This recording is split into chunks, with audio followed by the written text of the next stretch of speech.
Hello and welcome to Dogstar Gaming. I'm JDutch, and in today's video I'll be sharing my views on what I thought about Metal Gear Solid 5, and I'm going to start with a big one. I know already some of you are going to be absolutely fuming when you hear this, but in my view Metal Gear Solid 5 is not a 10 out of 10 game, not by a long shot. I'm going to give you my views also on why so many of the big gaming reviewers scored it so high, and at the end of the video I'll be revealing what I thought the review score should have been. So with that being said, let's get started. So like I said at the start, this will be my views on the game rather than an actual review. After playing this for over 100 hours in offline mode, I was left looking back on a roller coaster of emotions during my time playing, from being utterly amazed at the incredible opening sequence to being left totally hollow at the end of the story and everything in between. To start off, I can totally understand why this game was given 10 out of 10. Everyone that reviewed this game before release, they got to play a maximum of 20 hours if they were lucky, and will definitely have given this a 10 out of 10. Anyone who plays this game for 20 hours or less will give this game a 10 out of 10. But as a whole, it's far from that. After the mind-blowing start, the wave continues to rise as you explore the massive location of Afghanistan, and when you finally get the ability to use the Fulton device that gives you hours of amusement. And also building Mother Base, watching it fill up with all the guns and vehicles and soldiers that you've taken from your adventures in Afghanistan. It is really full on for the first 20 to 30 hours. All the guns, equipment, all the upgrades, buddies. It's amazing, and you just really get invested in the game. But once all of that has settled down and you start really playing it, you notice the repetition of everything. Most notably the side ops, which at first are very good, if not basic, but after rescuing numerous soldiers, eliminating numerous colonels, finding lost soldiers that just run around in a daze, taking out heavy armoured units over and over again in the same locations, I started to really look at the game a bit differently, which brings me onto the actual locations, Afghanistan and Africa. Halfway through, I was sure there had to be another location hidden from us, from the media, that we didn't know about, just due to the fact how bored I was. Yes, it's big, they're both big, but they're big for nothing. Yes, it's a desert and there's nothing in a desert, but it's just not fun.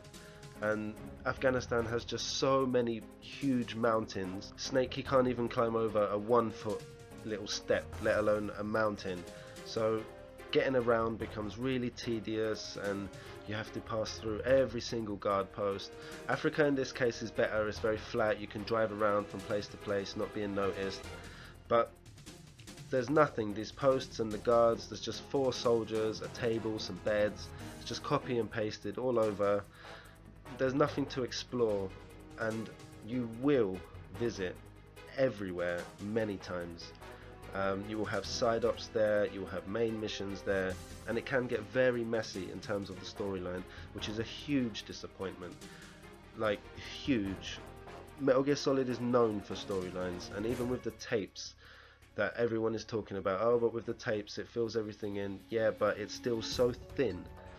And at first the excitement of capturing a sheep with a Fulton blankets the biggest flaw of all, which is blatantly obvious in part 2 of the story, which is when you finally see that the game is actually not finished, with over 5 of the final missions actually repeats of previous missions, but under more difficult circumstances, all leading up to an ending which just leaves you with such a bitter taste in your mouth. For the most part, I did enjoy this game. The mechanics are incredible, there's so much to interact with, and it plays great.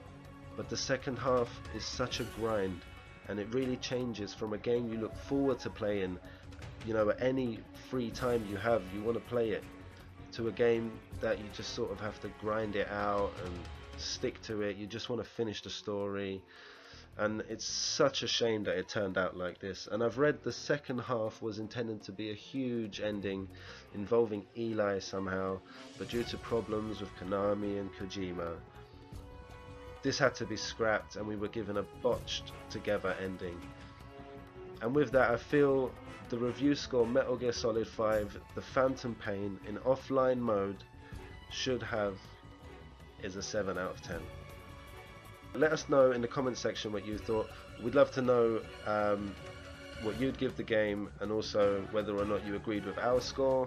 Do you think we're right? Do you think we're wrong? I'm sure a lot of you are going to think we're absolutely crazy. How could we score it so low?